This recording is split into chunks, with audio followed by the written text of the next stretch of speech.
اس لیے جنگ کے اندر وہی لوگ زیادہ مارے گئے ہیں، اس لیے سرداری ہمارا حق ہے، ہمیں ملنی چاہیے۔ یہ بات بڑھتی گئی تو یہاں تک کہ یہ طے ہوا کہ چلو قبرستان چلتے ہیں، وہاں جا کر قبریں شمار کرتے ہیں، جس کی قبریں زیادہ ہوں گی وہ سچا اور جس کی قبریں کم ہوں گی وہ جھوٹا۔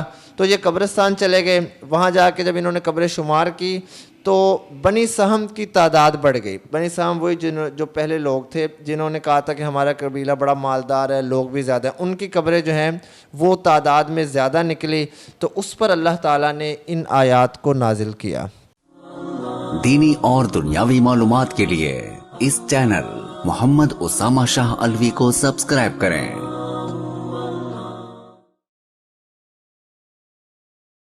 نحمده ونصلي ونسلم على رسوله الكريم اما بعد فاعوذ بالله من الشيطان الرجيم بسم الله الرحمن الرحيم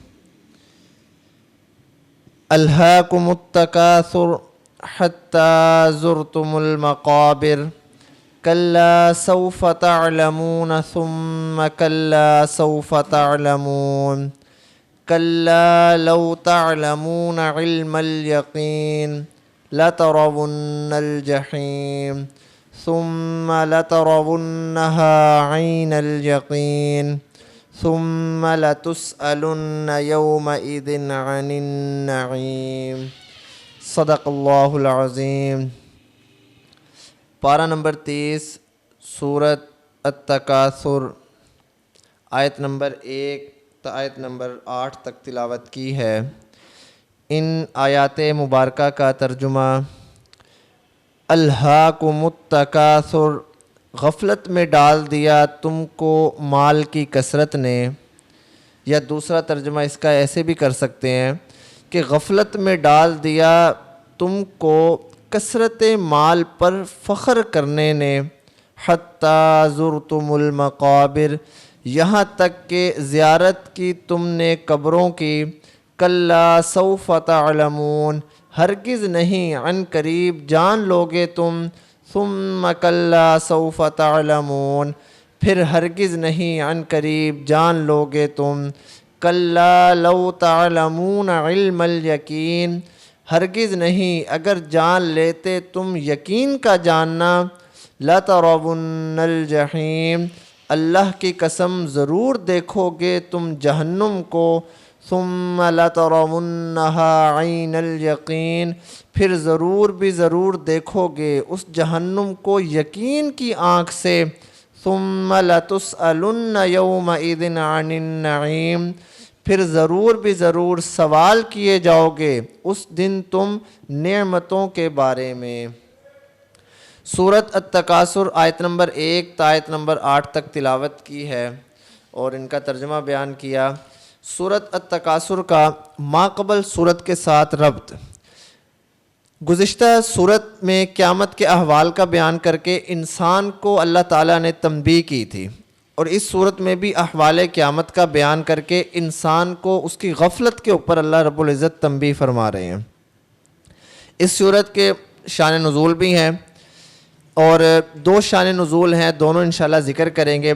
پہلا شان نزول یہ ہے کہ یہ صورت انصار کے 2 قبیلے، جس میں ایک قبیلے کا نام بنی حارثہ اور دوسرے قبیلے کا نام بنو الحارث، یہ دونوں جو ہیں قبیلے، ان کے بارے میں یہ صورت نازل کی گئی۔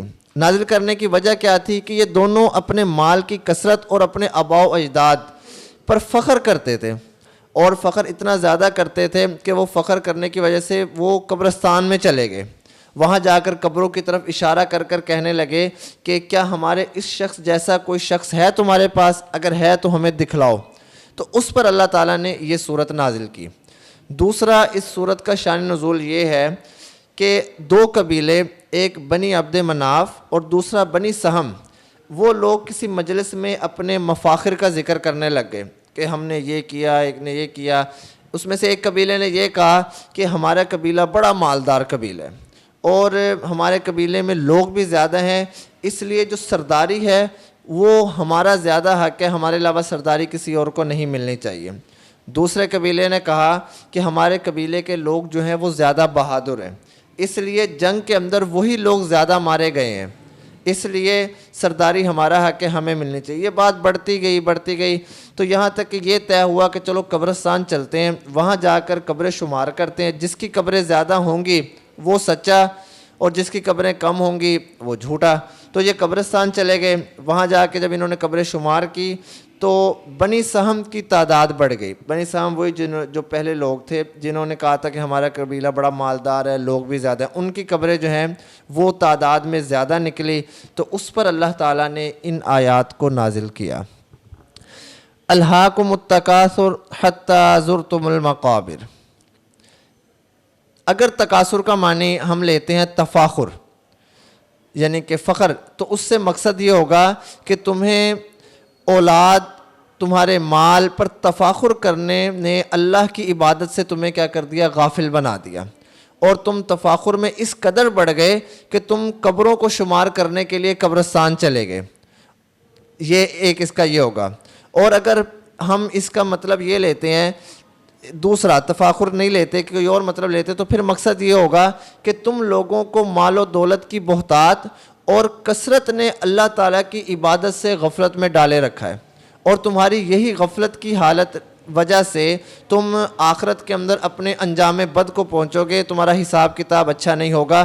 اور تم نے اس غفلت کی وجہ سے کیا کیا کہ تم قبرستان چلے گئے اور قبرستان میں جا کے تم جو ہے قبروں کو شمار کرنے لگ گئے۔ کلا سوف تعلمون، کلا ما قبل جو ہم نے آیت تلاوت کی ہے ما قبل پر زجر توبیح کے لیے ہے۔ مقصد یہ ہوگا کہ تمہارا یہ کثرت مال پر تفاخر کرنا اور آخرت سے غفلت ہرگز درست نہیں ہے، ان قریب تم اس تفاخر اور غفلت کا انجام جان لو گے۔ ثم کلا سوف تعلمون، اس میں پھر وعید سابق کی تاکید فرما رہے ہیں اللہ تعالیٰ، تکرار جو ہے وہ تاکید کے لیے ہے۔ تو بعض مفسرین نے یہ بھی کہا ہے کہ جو پہلا کلا سوف تعلمون ہے، اس سے مراد ہے قبر یا موت، کہ تم اس میں جان لو گے کہ تمہارا تفاخر کرنا اور غفلت اختیار کرنا یہ کتنا بڑا غلط تھا اور تم نے کتنی غلطی کی۔ اور دوسرا ثم کلا سوف تعلمون، اس سے مراد ہے روز قیامت، آخرت کے اندر تم اپنے انجام غفلت کو جان لو گے۔ کلا لو تعلمون علم الیقین، کلا سے پھر تاکید در تاکید ہے، لو شرطیہ، جزا اس کی محذوف ہے۔ مقصد یہ ہوگا کہ تمہیں حساب و کتاب کا یقین ہوتا اور دلائل صحیحہ میں غور و توجہ سے اگر تم کام لیتے، آخرت کی پیشی کا یقین کر لیتے، تو پھر ان فضول کاموں میں اپنے وقت کو ضائع نہ کرتے اور نہ ان فضول کاموں میں پڑتے اور آخرت سے غافل نہ ہوتے۔ لَتَرَوُنَّ الْجَحِيمَ، اللہ رب العزت فرماتے ہیں اب ہم تمہیں صاف صاف بتلا رہے ہیں اور قسم کھا کر بتلا رہے ہیں کہ البتہ تم ضرور بے ضرور جہنم کو دیکھو گے۔ ثم لترونها عین الیقین، پھر تاکید ہے کہ تم اس جہنم کو اپنی آنکھوں سے دیکھو گے۔ اب یہاں پہ ایک فائدہ بھی سن لیں کہ یہاں پہ ثم لترونها عین الیقین، عین الیقین کیا ہوتا ہے؟ یہ وہ علم اور یقین ہے جو کسی چیز کے مشاہدے سے حاصل ہو۔ ایک چیز ہے جو ہم نے اپنی آنکھوں سے دیکھ لی، وہ ہے عین الیقین۔ ایک چیز ہے جس کے بارے میں ہم نے سنا، وہ ہے علم یقین۔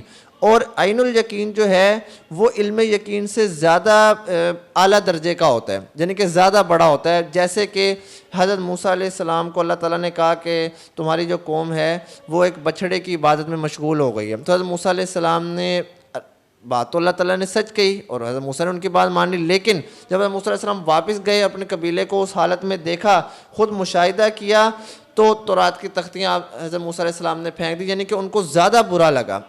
علم یقین جو اللہ تعالیٰ نے ان کو خبر دی، عین الیقین جو ہے موسیٰ نے خود مشاہدہ کیا، یہی ان چیزوں میں دونوں چیزوں میں فرق ہے۔ ثم لتسألن یومئذ عن النعیم، مقصد یہ ہے کہ قیامت کے روز تم سے ہر نعمت کے بارے میں سوال کیا جائے گا۔ جو جو نعمتیں اللہ تعالیٰ نے دنیا میں دی ہیں کہ کیا تم نے اس کا شکریہ ادا کیا، کیا تم نے شکریہ ادا نہ کیا، نہ شکری کی، شکریہ ادا کیا۔ مثلاً کون سی نعمتیں؟ تندرستی ہے، کھانا ہے، پینا ہے، لباس ہے، بیوی ہیں، بچے ہیں، مکان ہے، اولاد ہے، حکومت ہے، عزت ہے، یہاں تک کہ حدیث میں آتا ہے کہ ٹھنڈے پانی کے متعلق بھی سوال ہوگا کہ اللہ تعالیٰ نے تمہیں ٹھنڈا پانی دیا، کیا تم نے اس پر اللہ کا شکر ادا کیا یا اللہ کا شکر ادا نہیں کیا؟ جیسے کہ حدیث شریف میں آتا ہے کہ نبی اکرم صلی اللہ علیہ وسلم نے فرمایا کہ قیامت کے دن کوئی آدمی بھی اپنی جگہ سے نہ ہٹ سکے گا جب تک وہ 5 سوالوں کے جواب نہ دے دے۔ وہ کون کون سے 5 سوال ہیں؟ عمر کن کاموں میں گزاری، دوسرا جوانی کہاں خرچ کی، تیسرا مال کس طرح حاصل کیا، جائز طریقے سے حاصل کیا ناجائز طریقے سے حاصل کیا، چوتھا جو مال حاصل کیا ہے وہ کہاں کہاں خرچ کیا، اور پانچواں جو علم اللہ تعالیٰ نے دیا ہے اس پر آپ نے کتنا عمل کیا۔ یہی اس صورت کی مختصر سی تفسیر ہے، یہی اس کا ترجمہ ہے۔ ہمیں بھی آخرت کی تیاری کے لیے کیا کرنا ہے؟ جو اللہ تعالیٰ نے ہمیں دنیا میں نعمتیں دی ہیں ہمیں اس پر شکر ادا کرنا ہے۔ مال پر تفاخر نہیں کرنا، کثرت اولاد پر تفاخر نہیں کرنا، کیونکہ یہ چیزیں اللہ نے دی ہیں۔ اللہ آج واپس لے، اللہ تعالیٰ کل واپس لے، ہم نہ اس سے جب اس نے ہمیں دی ہم نے تب کوئی سوال نہیں کیا، جب اس نے واپس لینا ہے ہمیں تب بھی کوئی اختیار نہیں ہے اس پر سوال کرنے کا۔ اللہ تعالیٰ سے دعا ہے کہ اللہ تعالیٰ ہمیں قرآن پاک پر صحیح طریقے سے عمل کرنے کی توفیق عطا فرمائے۔ وما علینا الا البلاغ المبین۔ دینی اور دنیاوی معلومات کے لیے اس چینل محمد اسامہ شاہ الوی کو سبسکرائب کریں۔